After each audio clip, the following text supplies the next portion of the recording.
Oh, that's done. Put that there. Let's take a peek.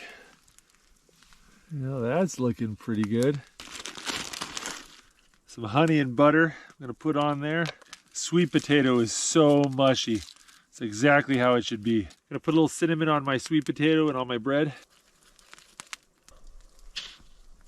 We got sweet potato and cinnamon, honey butter and bread, and 2 massive chunks of seasoned steak. There you go. This is my cow horn mug. I made this. Also made this griddle.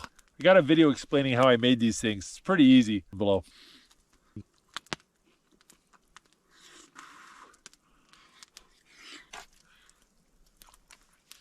Oh, that was good. Still got quite a bit of this steak left. You just go sit it in the snowbank and it'll be good tomorrow. There we go.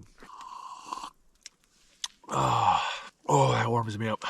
Peach herbal tea with loads of sugar in it. It tastes pretty good. And it's just more fun drinking it out of a cow horn.